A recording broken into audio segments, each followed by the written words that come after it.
All right. Hello to my second years, and welcome to the first lesson of the second semester, which is lesson 43. And it's a bit of a jump between the last recorded lesson and now, but the content has been put together. I've just added and combined it all in the next couple of lessons, and so we're all up to date, right? Okay. All right, so this semester is going to start out with call outs, with a call screening process. So you, as a producer or as a presenter, need to have a formal process that you understand as a skill set on how to talk to listeners when they do call in, or maybe how to respond to voice notes and get them lined up. If you want to put them to air, the people that have sent it to you, or just in general when you are just call screening as a, like I say, a skill set and what that is to deal with. We will move into news, and we'll move into other aspects of your assignment in the next couple of lessons. So do stay tuned for that. Without further ado, let's get into lesson 43, which is called screening. Right. Let's start at the beginning.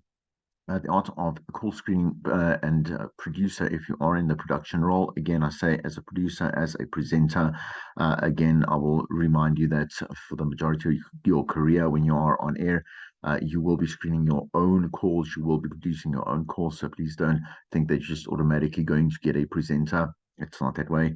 And also, you should be glad, once again, I will repeat this, you should be glad that you do exercise the skill and you do exploit the skill set to its furthest, I would say, its furthest borderlines, and then kind of push that, and also find different ways in which you can engage with people to make them more rich when they go on air, or their contribution more rich when they go on air. Okay, let's get some of the points. As usual, I'll go through the points and I'll explain in between. So a great caller can make or break a show, definitely. You can also almost feel that the listener is actually tuning out. Screening involves being able to manage people, and this job takes both an art and a skill. So according to Dennis Clark, producer for the nationally syndicated Ryan Seacrest, I worked for Dennis, working for Seacrest. He says that think of the phone as a second or third microphone. It doesn't matter that it is located elsewhere. Treat it as another guest mic. And working under, again, Ryan Seacrest and under Dennis, you inadvertently, so in say passively, because there were so many producers just working under Seacrest, like there was a rule of thumb on how to do what you need to do when you do produce the show as it is, and when you want to put, let's say, a caller on, or you want to put, let's say, again, a voice contribution to the show. And I really learned a lot by that work ethic and added that to my own skill set and made my own as well. So that's what you need to do, when you are thinking about this. And when you do acquire new skills from people that do know a little bit more than you, that have mastered, the industry in some way or sense, how do you screen out bad or boring callers while attracting great ones? Well, let's talk about the slide just a little bit. So how do you attract a great caller? That's what the great call out, right? And it's not as straightforward as that. That is the beginning. But you have to, when you do your call out, like we have discussed in our content production and our content creation, it is about just roping in that listener and having them like almost mirror that conversation with themselves while you are talking about what it is that you're talking about on air, right?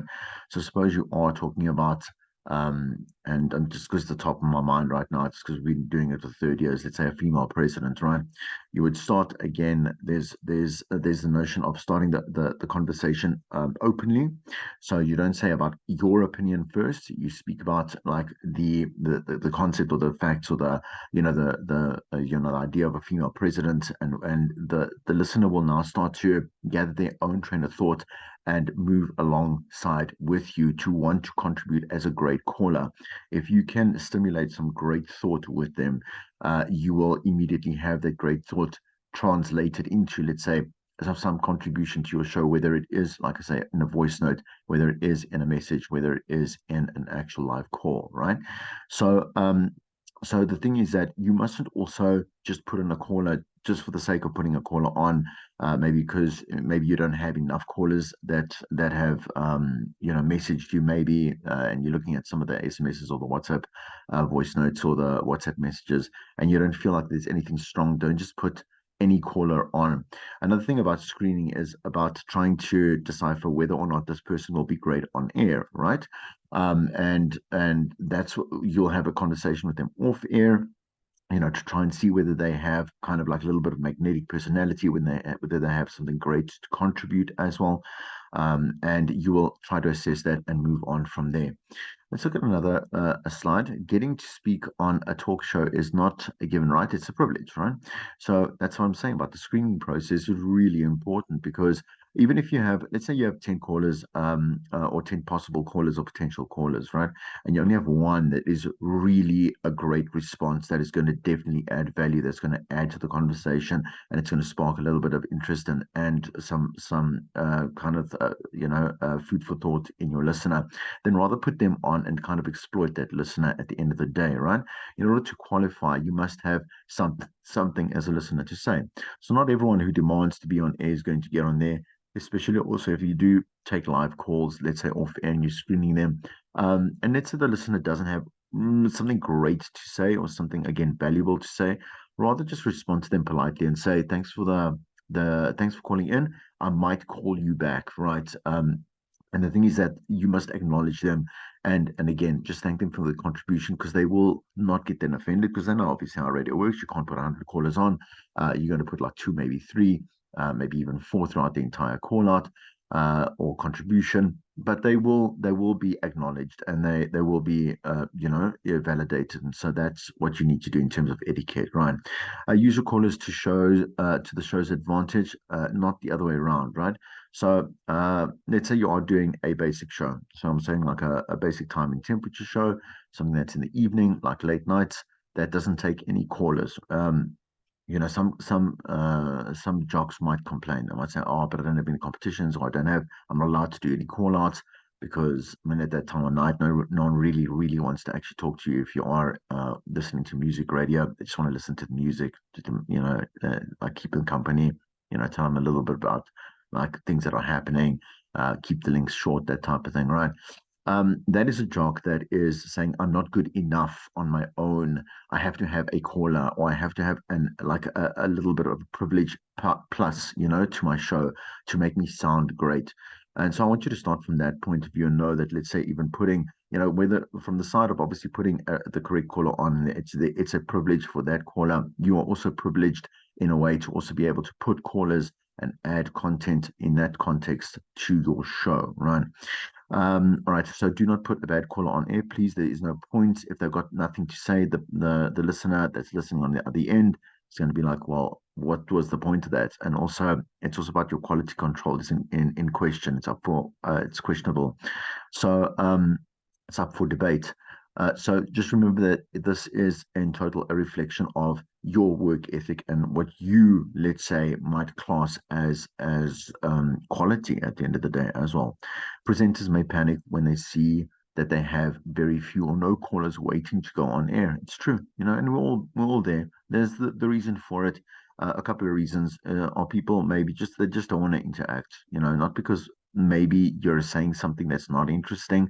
It's perhaps just a time of day. Like I said, maybe it's an evening, or maybe it's a late afternoon on a weekend, or it's a little too early in the morning. Let's say like 3 a.m. or 4 a.m. People are not really wanting to just jump onto the phone. They've got other things to do. They've got to get ready for work, etc., etc. Don't take it so personally. But on the other hand of that, your content might not be suited for that particular time or day, or your content or your call outs or whatever are not great. So no one wants to really speak to you about it. They're not captivating, they're not riveting, they're not rich, and they're not relevant at all.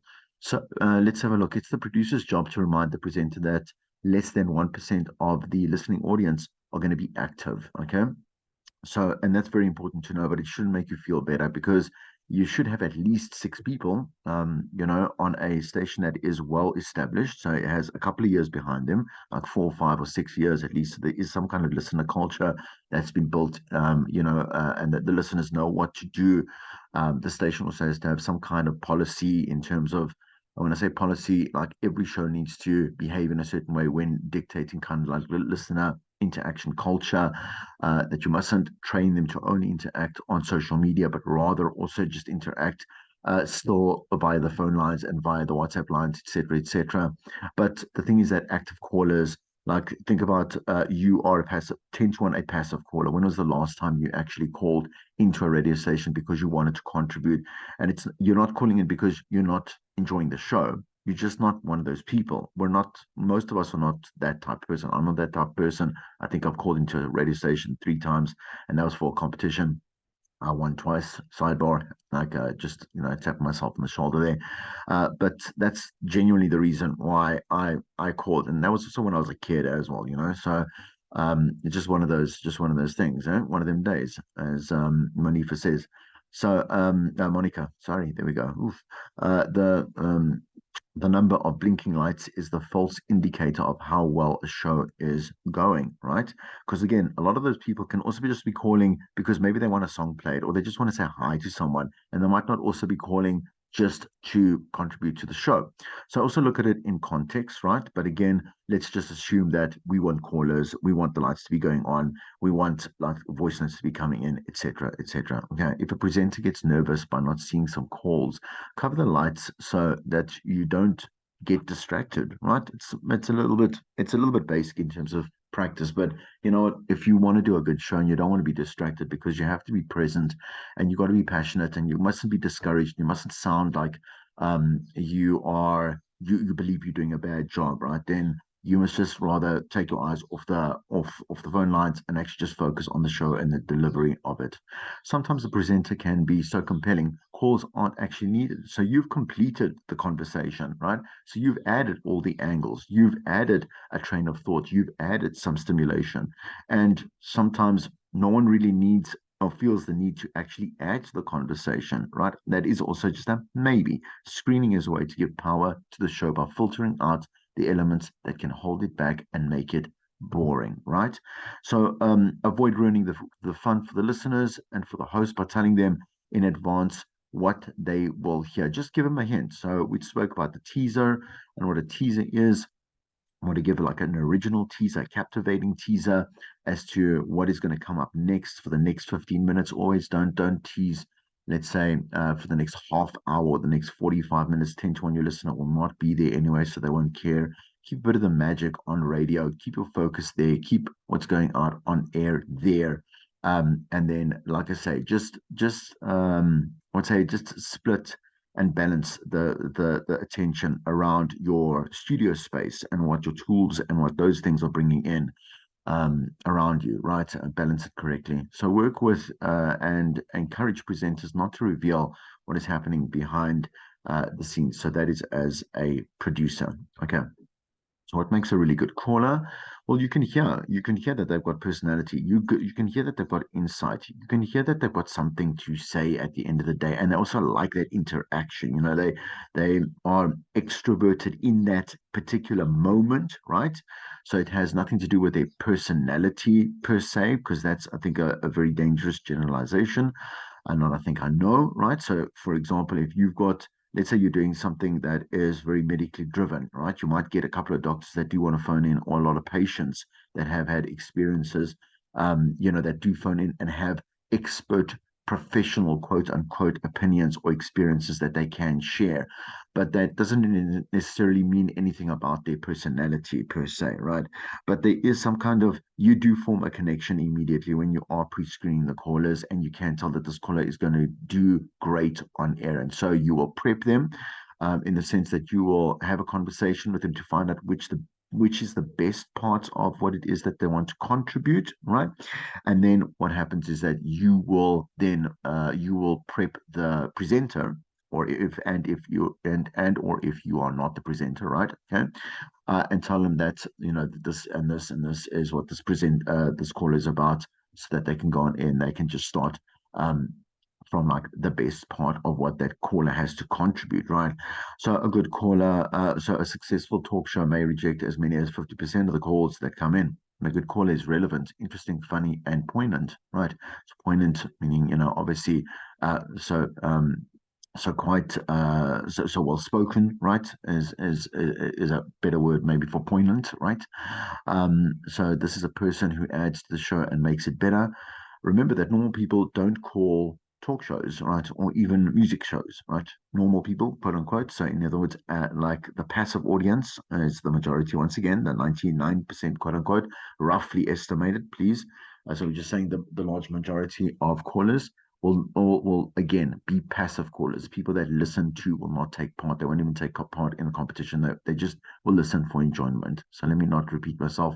I think that's where that point must actually end. So often it's the weird ones with strange experiences and vision and stories to tell who create those magical moments on air. It could also, we don't want to, again, don't box the idea. It's, let's say if I feel very passionately about something, I disagree, let's say, or I want to, let's say, contribute because I strongly agree with the presenter and I am a loyal listener. I love the show. I love what it does for my day. I will automatically, like, let's say you want to contribute to a friend's day, right? You will do it um, kind of like without a second thought, right? But yes, it is mostly the people that do have they are kind of like well full of like those interesting very unique stories that we're looking for. They want to put on air to make obviously our show like just buzz. All right, a few tips. So if you're bored screening the caller, how interesting do you think your audience is going to find him or her? Okay. So if they talk and they talk and they talk and they talk and they talk and talk and talk and talk, you say, well, okay, thank you so much. I've got to get to some more callers. Thanks for the contribution. I've got your details. Again, I could be calling you back. Thanks so much.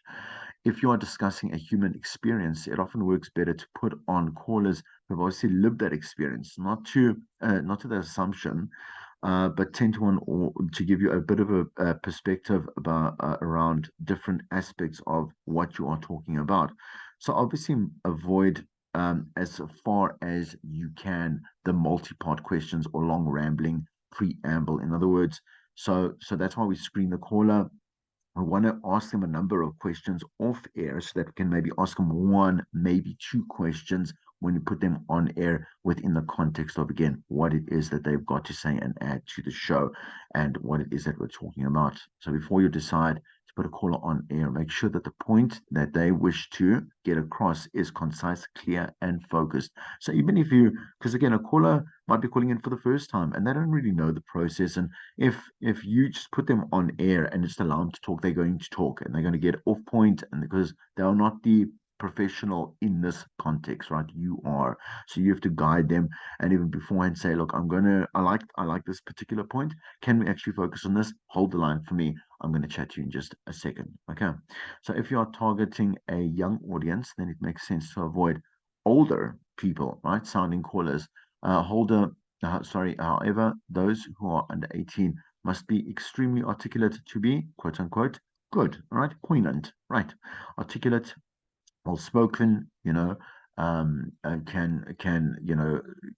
obviously converse correctly, have again rich conversation, rich contribution, and again that this is also a very bold stereotype to say, well, only because older people, can't speak to or of a younger audience. If you do have an older person, make sure that again it is within context and there's a purpose to putting an old person on for a young person's call out, okay, to get maybe a varied perspective as well. But don't, if your target market is for a younger or youth listener base, then don't get people that are not like them to be put on air and speak about things that are relevant to them as opposed to relevant to the older person, right?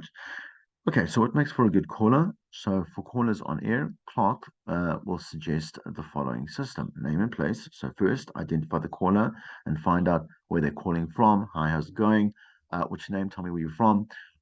Like think if you got the location, you can also maybe add that to the context, the suburb, the city, etc., etc., where maybe they've visited a certain place, maybe they are visiting currently and they're listening to you regionally and they want to contribute, etc., etc., right?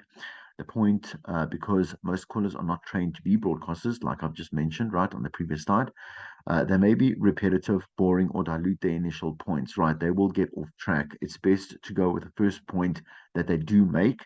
Um, if the point is a good point, right? Second or third points are usually weaker and might dilute the caller's initial point, right? Again, prepping the caller is super important. Tell them, I really want to talk about this point right here.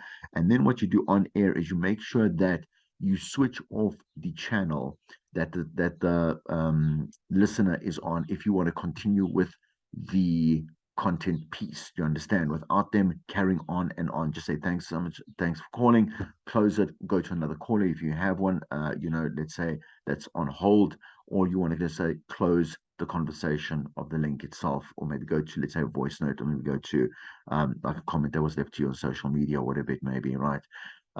Closing the call is something of an audience hug, not a thank you for calling, right? Because that gets a little bit repetitive and it gets very boring. So they know the process as well. If they are active callers, they've called before and they know that they don't have to be thanked. You can thank them. You can put them on hold, go to music, and then go back and say, "Hi Jane, listen, thank you so much. You have a good day." And they'll be like, "Thank you so much." Because the thing is, also a lot of callers will wait. They'll wait and see what the next instruction is, right? Because they can hear you if you pre-fade them on a channel, they'll be able to hear what's going out on air, and they'll be able to hear that you're rounding up the link and you're going to maybe come back and say bye to them, and they like that as well. Okay, remember politeness, professional politeness gets you a long way, and they'll be a loyal listener forever. Okay, or for a long time until you, let's say, maybe pee them off, right? Okay, so many stations want to air callers who sound most like their demographic, right? So we know that let's say if we have a youth urban, listenership or demographic that we're targeting, we want to also put that type of person or someone that fits that particular call market on the line or on air or in a voice note, etc. But vital, passionate, interesting callers who have good questions, a sense of humor, a great story to tell, or have had personal experience or of what you are talking about, no matter what their age, actually, sometimes, because you don't have to say, oh, well, you're 43 now and you must go, and you are Chris now, right? You don't have to mention the age unless it is necessary or relevant, once again, for the context of the content that you're putting out on air, right? So the short hello, try to cut the hellos out, right? When you go on air, rather do the hello and be like, oh, so Chris, you have started your day at 3 a.m. this morning. So you are up earlier than I am, and you know that only because Chris and you had a conversation off air, being like, you would have said, okay, well, Chris, what time did you get up? Because you sound very, very spritey, like, you're up and going for a Friday morning, whatever it is, right? And then you'll get that information from Chris, let's say, for example, and you would start the interaction with them on air, right?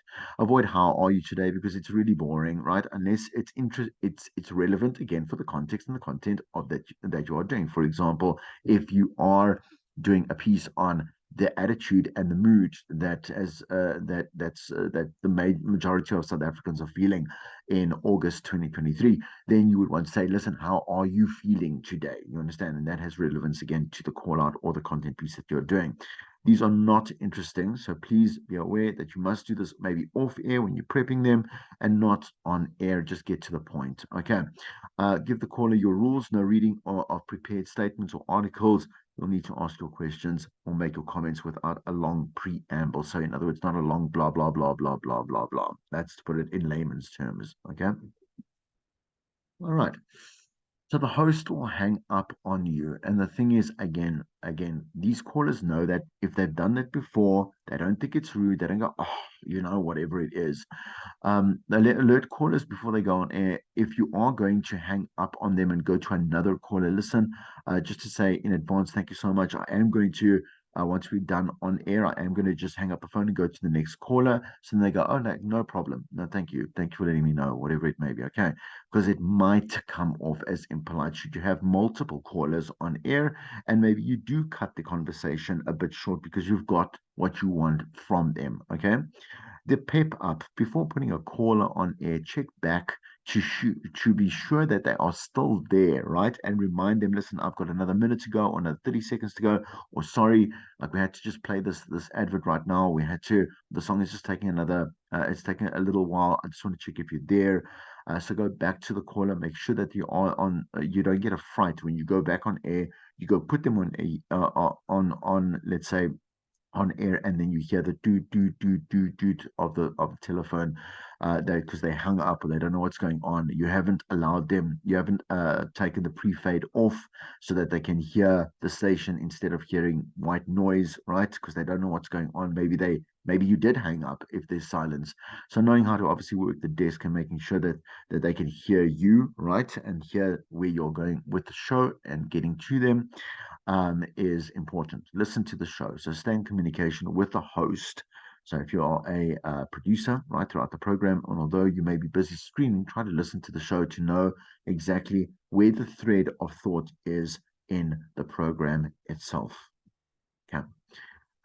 All right. So or there are many nice ways to say no. So a screener needs a backbone. You've got to be like, okay, look, you don't have to be rude, please. And also, if they are rude, don't be rude back. Just say, thank you so much for the call, and then just have a good day. And whatever it is, if they're going to swear at you or whatever it is, some callers will feel very passionately about what your show is busy doing on air. Don't take it personally, please, because then they win, and also they might be recording. They might you don't know, you don't understand. The point is that don't lose that battle, because you will lose immediately, and you don't want that loss of control, professional control. Okay. So have a sample script if you really need it. So other polite rejections, be tough but professional. So, should a rejected caller become angry or try to engage you in an argument, don't get upset, like just said there. Avoid speaker phones or bad cell lines, please. So especially if you are going to take, let's say, an interview, for example, right? Make sure that you do check, like if the interview is going to take enough time on air, let's say it goes over two call outs, two links, should I say, you're going to have them there actively on the show. Like you want to make sure that this person is not driving, that they are not in a bad reception area, etc. Tell them, listen, please stop, please go to a better area. I can't hear you. Rather postpone putting them on until they get into a better service area. Let's say, for example, to put them on air. Okay. So avoid callers with heavy accents who can't be easily understood. I know that sounds a bit obviously like well, there's it's not classist or sexist or racist or whatever it is. It's just one of those things, right? Where you want the majority of the listening public, right, of your listeners to understand what the person is saying. So they're a heavy accent. Rather, just take the contribution if you want to write it down and maybe just say, obviously Chris called in as well. It was a great contribution. I just want to mention what he did say, and then I want to add that to, let's say, maybe a comment to an interview that I'm busy holding at the moment or running at the moment, right? So you don't want to produce it to anger your audience, but your audience is really the 99% of your listeners who will never ever phone. Okay, so that's a bit of an obvious statement. That's fine. It doesn't need explanation. Okay, so what makes for a good caller? Again, a rule about the regulars. Okay, so please note that, okay, active listeners will also become obsessive as well. So you can't really put on a caller that constantly always calls in because they love the attention. They always have something to say, but it also makes your show sound like you don't have any other callers. Unless, like, for example, I just name mine friends of the show and I put on, let's say, a friend of the show every like that same friend of the show. I'll put them somewhere in the show throughout, the 4 hours that I do. I'll put them somewhere in to contribute because they like that. And I like also calling them, oh, it's like, it's Gary. It's a friend of the show. Like Gary has this to say this week. And then I've basically, I've validated why I'm going to put on a regular, and people are like, oh, it's Gary again or whatever. But then I've got to also personalize Gary to a point that is a little bit elevated further than. Otherwise, do not put on a regular caller. Okay, that is an active listener again. All right. So sequencing calls to best determine the order of the calls. Keep track of the show topic and be aware of the points of view of the host and each guest. So let's say your call out is happening over three links. It's obviously over, let's say, maybe half an hour, right? There are going to be different trains of thought. You don't want to have callers or voice notes that are now repeating what has been said in maybe the first link, in the third link, right?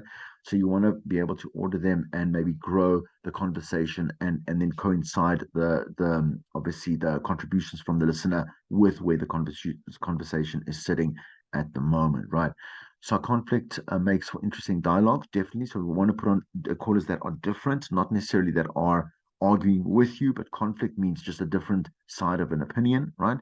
And that makes for a richer, more dimensional execution and contribution to the show. Okay.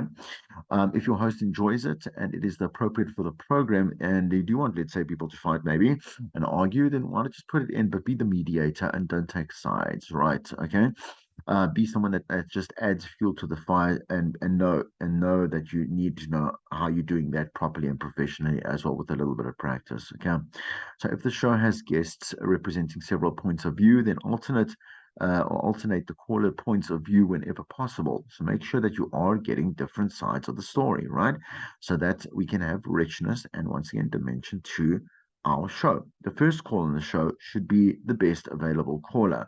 That first call often sets the tempo for the rest of the hour. But that doesn't mean that you should put now second best, third best. You can't predict now. Oh, you're going to get the first caller is now going to be the best, and you're going to go now sink them all out. You don't know that. Just put the best caller on, if possible, all the time. Okay, so come out of each break with the strongest, most energetic and passionate caller that you have waiting to go on air.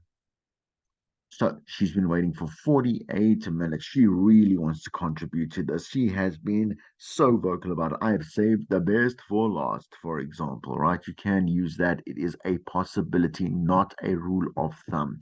He sounded fine when I pre interviewed him. I don't know if you should say that, right? Put yourself on hold. Okay, so these are some things that you must be careful of saying, right? Be careful of saying. You should be waiting for 48 minutes. Oh my word, that caller's going to be really pissed off as well. But anyway, you must just be careful about how you will set up that caller also on air, messaging and email. So let's look at the different obviously media platforms and media, I say, outlets that we can use. Presenters like to use interactive media, but the rule of including emails and instant messages, so again, like your WhatsApps, right, is the content relevant to what I'm busy saying? So during the business day, some people can't use their phones. They can only maybe just message you, and that's cool. And that's what basically a lot of the listener culture has moved towards. I'm not saying that it's a great one. It's actually, once again, I'm not getting to or onto my soapbox and preach, right? Sermon and speech, right? It's like Eminem says. Um, so it has broken down our listener interaction, cultivating that culture has been quite difficult over the past maybe 2 or 3 years.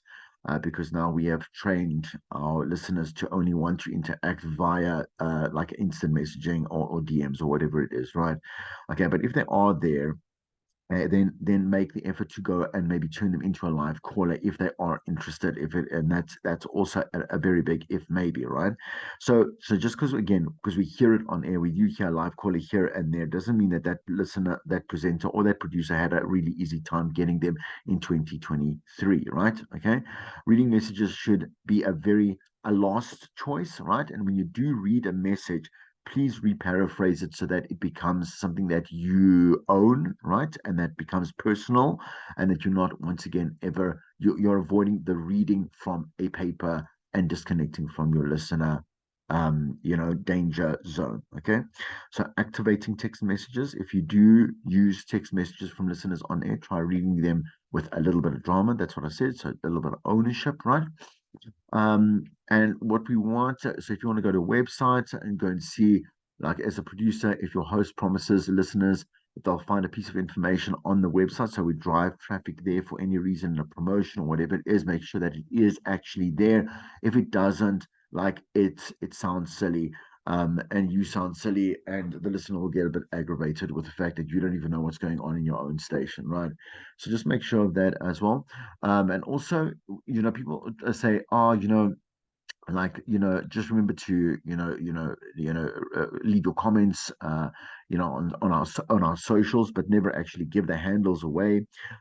So don't forget about small little fundamentals and mechanics like that. So let's look at Valerie Geller's. I always get that, I have to say that twice. Valerie Geller's Media International Tips for Talk Show Producers and for Screeners. Okay, before we wrap up this particular episode of H Radio 223. All right. So Valerie says focus on your audience, not the 1% of listeners who call in.